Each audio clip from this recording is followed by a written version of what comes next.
Yes, we'll be back from the break, and you're still watching the Smart Means Business. I'm Juba Rigi, and definitely exactly 15 minutes past. Now, heading straight into the discussion of the day, the economic perspectives of the Census 2024, and of course, the unique perspective this time around being digital in nature. And of course, this prompted the UBOS to spend over 137 billion, that is to purchase the tablets for this ongoing. And remember, this is quite essential when it comes to formulating policies and planning for the country effectively, given the scarce resources that we obtain. Now, of course, with me in studio to have these matters discussed is Helen Mviri.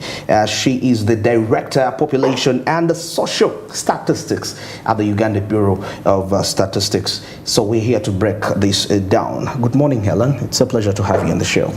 Good morning to you. Good morning, our viewers. Wow, very interesting. And you know, there has been lots of talks about this ongoing exercise that is yet to start on May.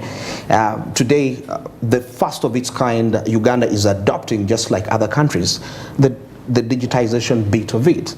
And maybe we would love to know how can we entirely trust onto this move of, you know, going the digital perspectives, considering the aspects of technical glitches that might happen, that can happen sometimes with the digital related systems.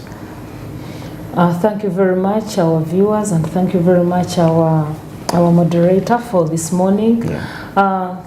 Uganda is going to conduct the census in May. We are starting enumeration on 10th May. Yeah. It is already a gazetted public holiday. Yes. And you will receive the communication from government. The enumeration is going to take 10 days, but this is the first digital census in history which we are doing. Not to say that in the past we've not been using digital technology. We'd use paper to collect the data. Then input. Yes. In the office.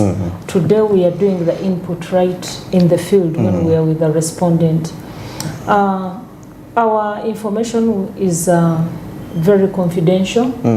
We are our clients, our stakeholders, our respondents are protected by the Statistics Act of 1998. Yes. Where we don't release any information which is for an individual. We don't give out names. We give out aggregated data to the users. Okay. Then when we collect this data, we have put measures in place. We have a whole department for data processing, digital solutions and data capability. Yes. They have issues to do. They have within a section on cyber security. All these measures have been put in place in line with the laws of Uganda and the international guidelines. And the data will be coming directly to our servers and not anywhere. Then after that, we'll have to process it and then we'll release it to the public. Okay. Yeah. That's quite very beautiful. Now, of course, now getting back now into the statistics bit, what are our anticipations? If, because I remember, between 2004 and 2014, we had quite an alarming growth rate in terms of population. So what do we anticipate in between 2014 up to 2024? Population growth vis-a-vis the available resources? Well, Uganda is one of the countries in Africa or sub-Saharan Africa which has one of the growth rates which are high. Our last we compute this on a decennial basis, and it shows the growth rate per annum, how population has been growing. And the last census, looking at 2014 and 2002, it was 3%. 3%. So right now we still anticipate it will be around the same or slightly lower, but we are yet to see. We are yet to see, to measure that, and then we'll give the results. Yes. And you know, there are always these attributes that have associated with, you know, an alarming growth rate. Now, from your view, advising to the policy makers, how best use can we, because we cannot say that we have this high population, so now we are seen to be heading into economic doom. Let's talk about, in your advice, in terms of how we can utilize this for great economic benefit, the population growth rate. The population growth rate, It is high. It has to come down. Yeah. Because when we look at the available resources and the population which is economically active, we are looking at those 14 to 64. We call it the economic burden. So what are they supporting? They are supporting a bottom of those below 14 years, which are so many, and a smaller proportion for those who are in older ages. Okay. Yes. So what causes all this? It is the fertility is still high. Fertility is still high. Okay. The women on average are still producing many children, between 5.2 children per woman. Yeah. I actually, of late there has been all these moving, in terms of, for example, including women in terms of participating in economic activities, in technology, finances, and so many more. So can we say these initiatives have not, a vast population of the ladies, of the women in this country have not engaged in this, in participating in these economic activities? Because when people are idle, they are largely the fertility rate is likely to increase. Not really. The women are working, and but the issue is how productive are they? Okay. Yes. So you find that this dependency burden is affecting you. When we talk about these women, and when in the activities they're engaged in, are they in those activities which bring in more income? Or where do we find them? We find them, most of the majority are in the low income activities. Many of them are engaged in agriculture. Okay. Yes. So they have to feed for the family before she considers looking at the economic empowerment and how many there are some gender issues which inhibit them. Yeah, it's like when we are looking for work, what really empowers you to get into employment? Yes. If you look at the school to work transition into formal employment or decent employment, it's a long duration. It spans within an average of about 7 to 8 months. Okay. They're still looking for work. But even those who have not yet achieved the higher education, they'll find themselves in agriculture. And why? Because you are looking for skills, you have to look after the family. Much of our population is rural based, that's where the women are. Yeah. So the majority are in the rural areas, and you find that they have to engage in agriculture. When you look at the commercialization, why aren't they really into those really productive? They're still under other gender issues, confounders, which are also inhibiting that. Access to land, the high value crops. How do you get to all that to get to those levels? You talk about using the improved technology in terms of productivity. I'm not saying it is not there. Yes. I may not have the figures. We have done a lot of effort, and there is a lot of strife, but still a larger group is still in the low income. In the low income group. The subsistence, yeah. All right, quite very beautiful. Exactly 24 minutes past 9. Now we're going to take a short break, and of course I'm returning still with Helen Mviri. She is the Director of Population and Social Statistics at WOBOS. Stick around.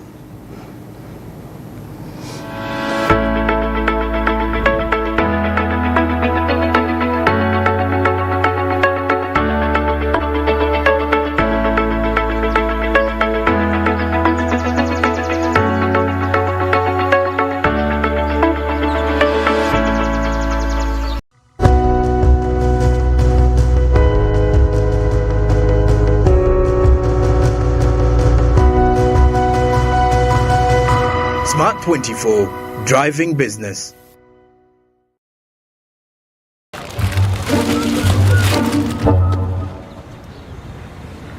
Rachel Rich. The Queen Cobra, the password of the money, the original no spare parts, the 11th commandment, the question and the answer. Osmosis. I know you want money, but I'm also broke. Ah, no. Money is not an object. These days, Momo sorts me out anytime. In fact, my sister, let me also sort you out. Really? I've just sent you instructions on how to get a loan on Momo. I'm here for you. Can I borrow some chips? When you need a loan, you've got MTN Momo. We're so tingy. Use the Momo app or dial *165*5# for all quick loans. Choose from the different loan options from our partners and get one that works for you. Together, we're unstoppable.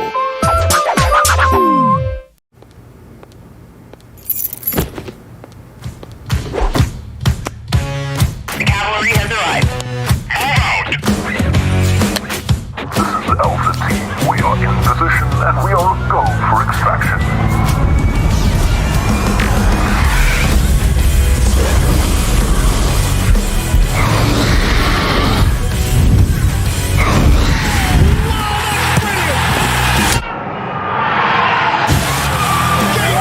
Max Verstappen takes the lead.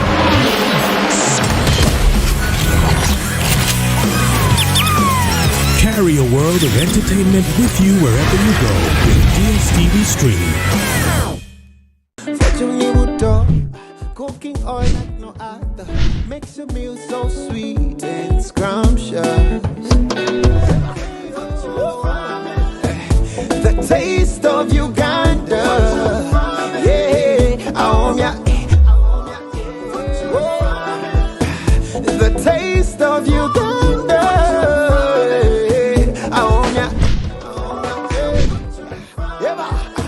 The taste of Uganda. Yeah, I want ya.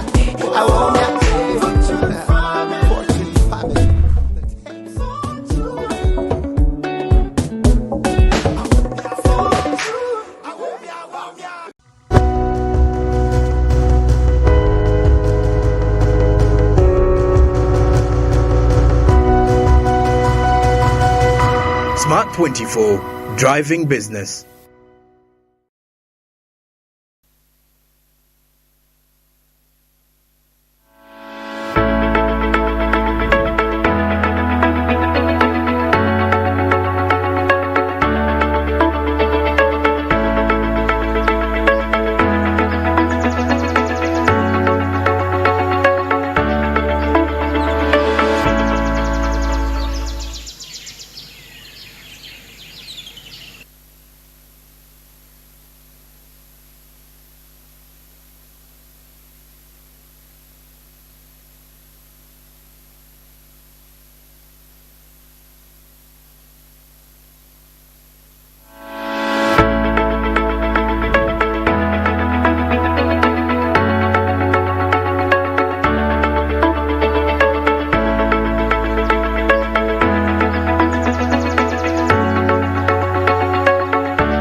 Yes, we'll be back from the break. Exactly 29 past 9. Smart means business, and of course discussing matters to do with the Census 2024. With me in studio is Helen Mbiri.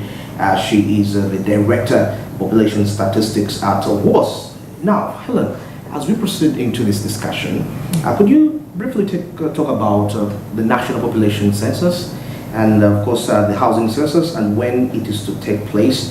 But of course, still on the prior of that, and like prior to the actual count in May 2024, what are some of the pre-enumeration activities that are taking place, and what is their importance in regards to gathering the accurate data? Okay, thank you very much. Our viewers, before we are going to undertake the census, and this is in May.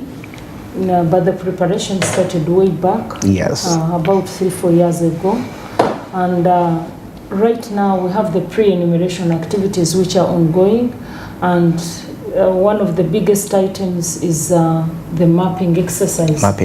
We do lots of preparations in terms of preparing the human resource, the recruitment, preparing the logistics, because it's going to be a digital census. You have to procure equipment which is required. You have to train your staff. You have to prepare the tools. Do they bring out the issues of the stakeholders? You have to test them. There are quite a number of things, and in due course, that is part of the pre-enumeration activities. But when we talk about right now why we are here, mapping is one of the activities. Exactly. We have villages in this country, but the LCs are not homogeneous in size. So you find that some of them are big. They range from maybe 10 people, depending if it is closer to a forest area. Yeah. Some of them will go as high as 500. And we've seen this like in even some of the refugee camps. Okay. Yeah, so depending on the size, so you find that if you're to assign staff to go and work in these LCs, they can't finish at the same time. Absolutely. So what happens, we demarcate areas and delineate them and to create manageable units. So that is what we call mapping. But what guides that? It is the number of households in the LC. Okay. So what happens, we go back and look at the lists, and we are taking georeference points so that we have the household structures digitized. Okay. So in our frame, we will be able to have all the structures digitized, so that we don't want to leave anyone behind. It is like you are in business and you receive, you're a seller, you are counting money. You start with the bundles, so that you don't simply start by removing the rubber bands, and you start with the bundles. So for us not to leave anyone behind, we are looking at the structures. If people are resident in households, they're resident in institutions. Exactly. So can we take stock of where these are? Can we take a georeference point so that we don't leave them out? So they're already in the system. And when we get there, we'll just be picking the household based on the georeference points. Some structures do come up, but before we do the preparation as we are going to list, at the end of training, people will have all their maps and all the digital devices. Exactly. And then they will be able to know that this structure is on the map, but I don't see a georeference point. Possibly it's new and it's coming up. You have to take that georeference points on the eve. 2 days after training, we'll have a gap of 2 days, knowing their boundaries and also taking stock of what is in. And then you'll get to know your guide and the locality, so that you're familiar with the locality. Yes. I mean, you mentioned about the aspect of mapping. So as of today, 22nd March, how far have we gone in terms of mapping, percentage-wise, the entire country? Percentage-wise, we have reached, I think, right now we have reached 95% of the country. 95%. We are in Greater Kampala, we are in Wakiso, we are in Mukono, and we are in KCCA. Why? Because these are fast-growing areas, they're high urban, and there's a lot of movement compared to the other settings. So you reach them at the last minute, such that the information you have is very close to the enumeration, and that is the best strategy. Okay. Yeah. Now, of course, there is a key point here in matters with impersonation. What measures does the Bureau have to curb impersonation of household listers in the enumerators ahead of the national population census? So we have done training, and wherever we are, like in Greater Kampala, in Wakiso, in Mukono, wherever we are, we have a designated officer from the district who has been assigned in charge of that area. If you go to Wakiso in Chengra Town Council, we have been assigned staff, and UBOS has also assigned staff. So we have moved at that level. You find that in Kampala they have like, I think about 23 training centers, and in Wakiso they had more than that. I think they were also close to 30. Off the cuff I can't have the number, but it was a duo. It is a collaboration. We are working together. We can't deliver.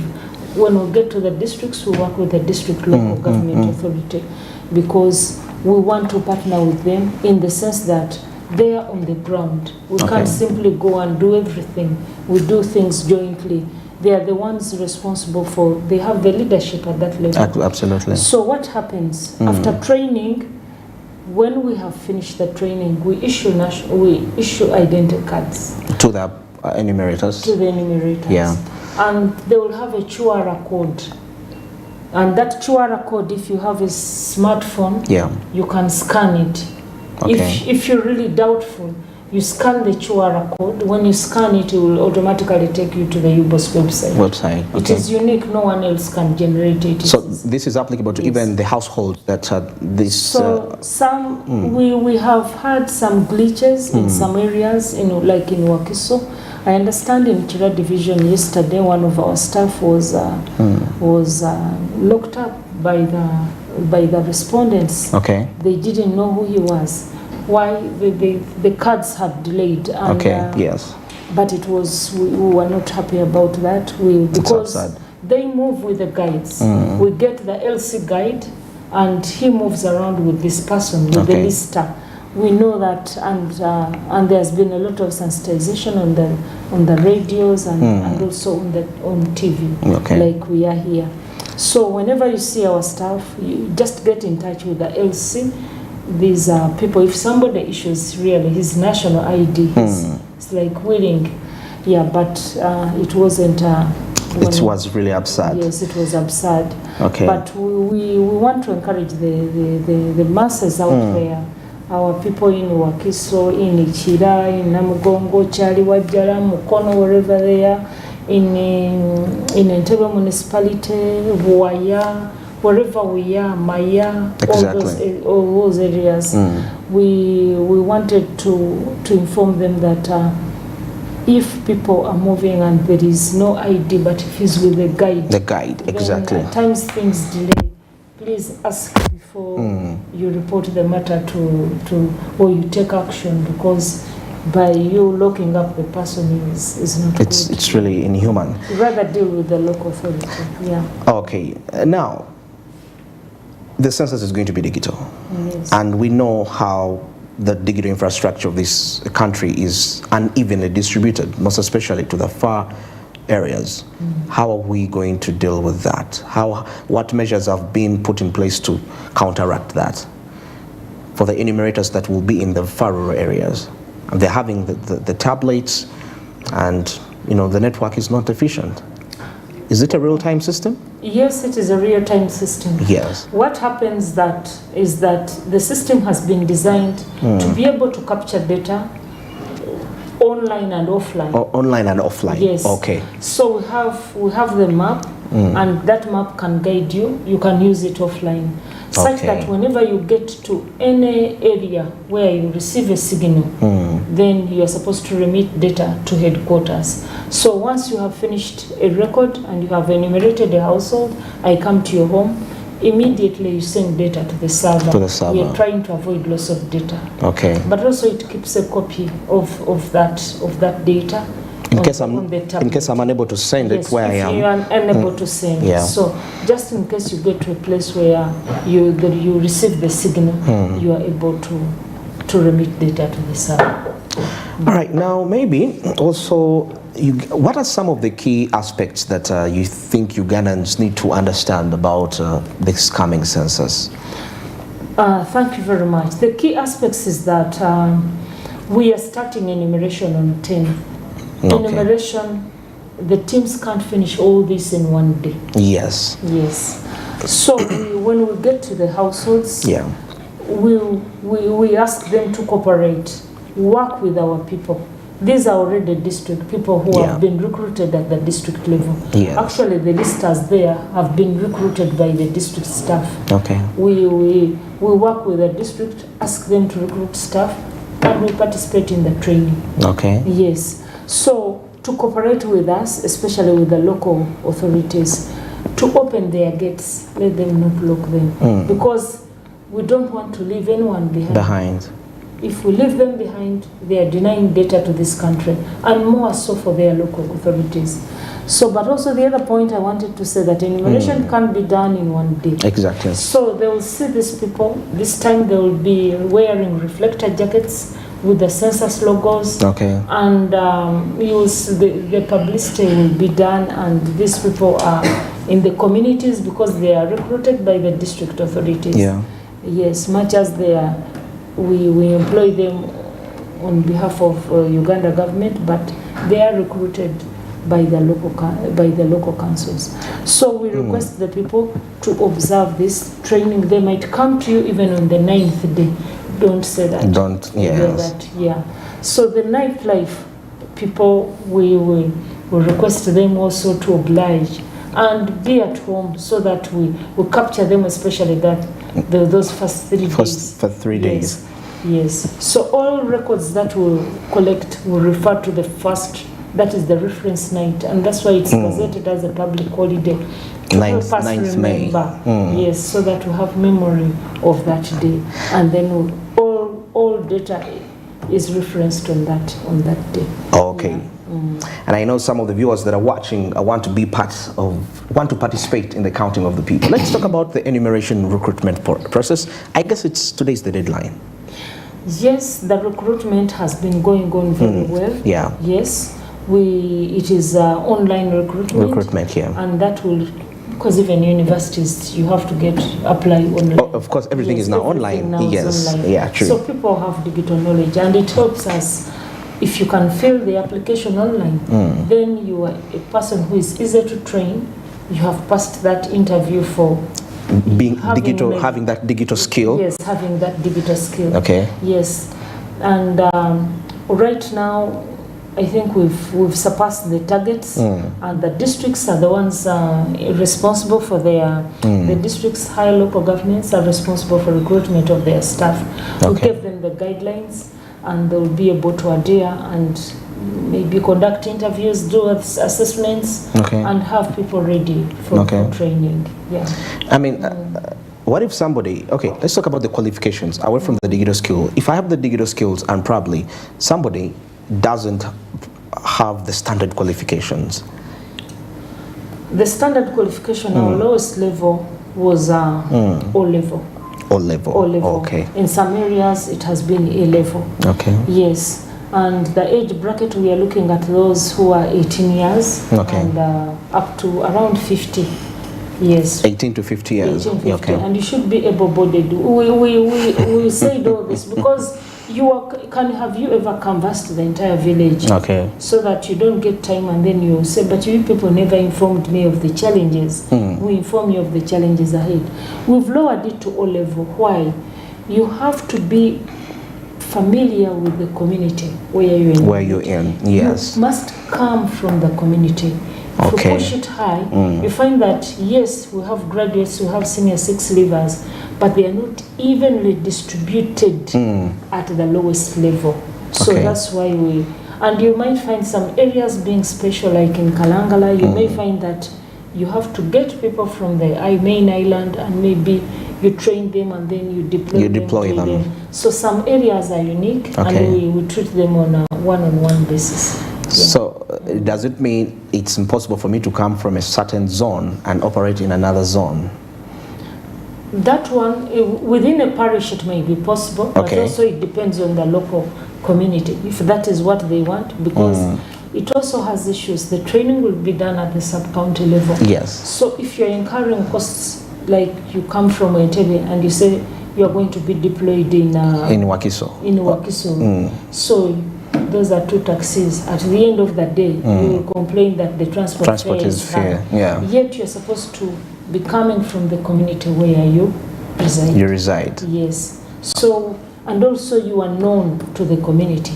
Yes, that is really important. You must be familiar with the locality. Okay. Yes. Then now this brings me to the aspect of meeting the targets for these enumerators. How are we going to be supervising them to ensure that there is efficiency in terms of fulfilling that? If these are the households that you need to by the end of the exercise, you need to have covered them, and if you've not covered them, this is the repercussion. Yes, thank you very much, and that is the beauty of conducting a digital census. Yeah. When you conduct a digital census, you also the measures that are in place you try to digitize the methods of supervision, because you're seeing the data coming in online, and you're able to tell at the lowest level that within this parish, within this cell, or within this locality, we can see. That's the beauty of the listing. The listing, the listing now is going to help us to benchmark. We know that in this parish, they have maybe 2,500 households, if it can happen, or 3,000 households. But now, why is this parish, or why is this cell, why are they so behind? Because we know that within 10 days, if it comes to the 7th day and they have done 30%, then there is a problem. Either people are not working, but you cannot even monitor and wait to get that at the last minute. We are monitoring every day and every hour. Yes, who is starting late, who is leaving late, the system will be able to track you. And then we communicate with digitally with the parish supervisor. Yes, there are also other inbuilt consistencies we look at when you are collecting data to be sure that you are in that place. So you can't enumerate a household which is like 2 kilometers out. You have to get there. You have to click on the. You cannot go into another locality. It's geofenced. The tablet will warn you that you are Helen. You are getting outside the boundary. Please come back. And then, so those are some of the things. So you even monitor the interviewers. When you see those who are slow, each day the system is programmed to sample those enumerators. So the parish supervisor or the enumerator supervisor will be allocated about 6 enumerators, will be able to go and do a re-interview. So if you find the information is discordant, what do we take? So we have the data in the system. He is required to tell you that, but this is what I get. Just a few questions. Are you really doing the interview, or you are killing the people? You don't want to enumerate everyone. And then because you want to move very fast. So he says, but I found 7 people in the household. How comes you have 6? No, this person came on the day, or this person was not there on the census night. But on further interrogation, you find that maybe the enumerator is right, or there was a problem. And the decisions are there, made there and then. Actually, that's the issue of double counting. No, I'm trying to see how the digitization bit is going to solve that. Now, just like you've mentioned, there are people that stay in more than 3 places, perhaps. And when I'm coming as an enumerator, I may have to physically count. And sometimes I may ask who else stays here and is not around here. So how is the digitization going to ensure that you don't find yourself counting that very person? I mean, kind of repetitive, in a way which can affect the final data in terms of figures. We are the digitization. Okay, coming to the issue of double counting. If I can ask you, can you be in 2 places at the same time? For example, you've come to a place, my home, and probably it's my mother there, and you ask my mother, where is Andrew? And you're like, when you're counting, you will include me, that I'm among the residents of this household. But then Andrew is somewhere in another household. No, but the issue is, the enumerator will ask, please give me the names of the person who spent the census night. Who spent the census night? The census night. So you visualize it this way. Above there is Allah, there is God. Assume he has a video, a torch, a big torch for Uganda, gazetted only. Let us make it imaginary. At midnight, it just makes a flash. Boom. It takes a picture. That is what we want. That's what you're going to do. That is what we want. So if you have more than one home, you have, I know you are still in Kulam, you still visit your mother, you spend your weekends with your mother. Where did you spend the census night? So that's the midnight when God took a picture. Allah took a picture at midnight. Are you in that video? Where are you? Where is the pin? That is what we take. That's what you take. But we are aware that we have polygamous households where we have heads who have more than one household. So in terms of counting, your name will appear in the 3 households because we will ask who is the head of this household. In order not to distort other details of the information, we'll write your name. But your relationship code will show that you were absent. We have a code for absent heads. So in data processing, they are eliminated. Wow, this is get me. So, but yes, so it's not a mere count that here we got 2 people. We have to get to the data and process it and give the total population. We eliminate them. So this husband or this gentleman will have spent a night in 1 household. So the others, he still maintains the but he's eliminated. Yeah. Yes, but we have signed him a code of 0. But so that we know that all other relationship, because we get to know the people who are there. How are they related to the head? And that's what we do. Well, as we're about to wind up, let's range the accuracy percentage. For the past, when the census has been in more of the manual way of collecting data. Now it's the digitization. We may not be 100% accurate, but at least we can say, can we make 75% or 80% accuracy of the figures when we are going digital? That figure is very low. You can't have 75% accuracy. I'm telling you, okay, because that's why we have done the listing to map where the people are living. So don't leave them behind. The system will report you. The system, as you are still working, you will say, submit. Me, I'm home and done. I am demanding for my pay. The system, the supervisor will tell you, your district supervisor, that Helen, you left out, I don't see record 323, household 23, household 27, and household 28. They are not in your database.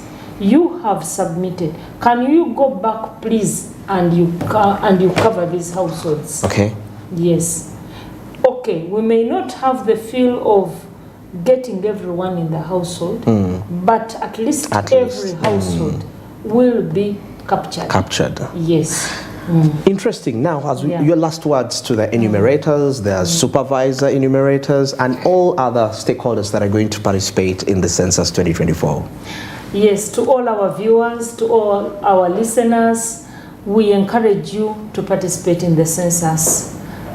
Wherever you will be, please participate in the census. Wait for our enumerators when it comes to May and support the process. Encourage, pass on the message to all those who may not have a radio, who may not have heard about the census.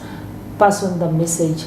All our listeners, please, you're doing a good job. We are very grateful to the leadership of the districts in Mukono, in Wakiso, and Kampala City of Kampala KCCA Authority. We are very grateful, and please keep the fire burning so that we have a successful listing exercise and more preparations in terms of training.